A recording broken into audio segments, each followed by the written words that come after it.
Je considère, comme je disais en début d'entrée, que c'est un organisme qui dessert majoritairement des personnes en principe de 60 ans et plus. Puis il y a 3 rentes majeures là, qui nous concernent. On a la rente de conjointe survivant. Donc, effectivement, si vous êtes en couple et une personne décède, à ce moment-là, vous pouvez appliquer pour avoir cette rente-là.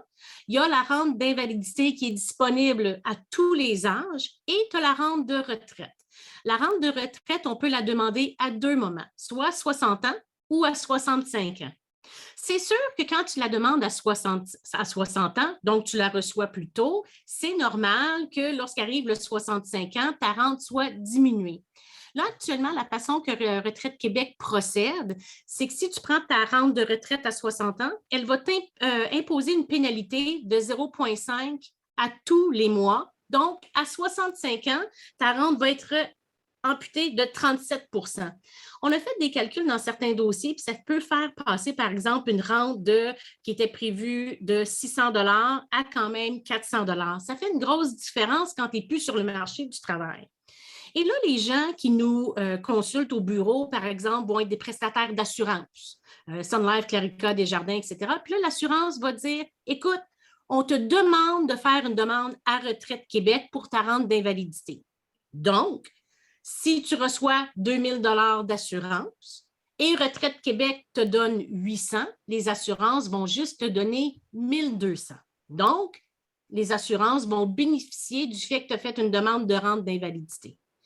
Et là, ce qu'on a constaté, puis les gens venaient me voir, c'est qu'à 65 ans, leur rente de retraite, elle est diminuée de façon considérable, puis ils n'ont pas vu la couleur de cet argent-là. Et c'est là qu'un citoyen m'a apporté ici une opinion une opinion de la Commission des droits de la personne et droits de la jeunesse qui était un avis qui portait sur la pénalité de Retraite Québec. Dans le fond, ce que la Commission invoque, avec juste raison, c'est quand tu es handicapé, puis tu es malade, tu es invalide, puis tu fais ta demande de rente d'invalidité à Retraite Québec, tu es déjà dans une position très précaire. Parce que les rentes d'invalidité, là, quand tu la demandes à 40, 30, 35 ans, 40, 45 ans, là, on parle là, à peu près là, de 700, 800, 900 $. Donc, c'est déjà pas beaucoup. Et là, ce qui arrivait, c'est que si tu étais bénéficiaire de ta rente d'invalidité à 60 ans, bien, il t'appliquait la même pénalité à toi qui étaient malades que ceux qui avaient décidé volontairement de prendre leur rente à 60 ans.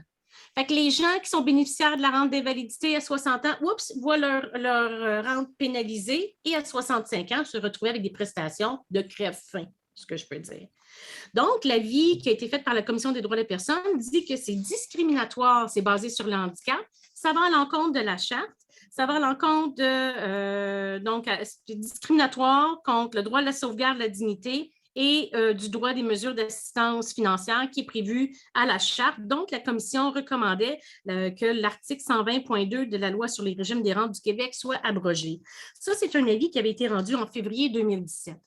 Donc, ce qui s'est passé depuis, c'est qu'il y a eu beaucoup de gens qui ont fait des plaintes puis qui ont questionné. Et là, la facture a fait 2 reportages à cet effet-là. Et les 2 reportages vont être dans les commentaires en dessous du podcast. Donc, vous allez pouvoir les voir puis voir ce qu'il y en est. Là, actuellement, il y a eu 2 recours. Donc, on me dit qu'ils sont déjà là. D'ailleurs, vous pouvez les voir actuellement. Donc, actuellement, il y a eu un recours collectif qui a été intenté devant les tribunaux civils et des citoyens ont contesté leur pénalité devant le tribunal administratif du Québec. Donc, c'était 2 recours qui voyageaient en même temps. La Cour supérieure a rendu une décision comme quoi qu'elle n'avait pas juridiction pour rendre une décision sur l'inconstitutionnalité de cet article-là, en disant que c'était le tribunal qui avait cette juridiction-là. Et là, une audience est prévue du 5 au 9 décembre 2022. Il y a 5 causes qui sont actuellement pendantes, donc 5 requérants. J'en représente 3, Maître Julius Gray en représente un, puis Maître André Laporte en représente un autre. Donc, c'est un sujet qui fait couler beaucoup d'encre et je crois sincèrement que c'est discriminatoire parce que ces personnes-là n'ont pas choisi de reprendre leur rente de retraite, sont déjà démunies et c'est ce que cet avis-là donnait.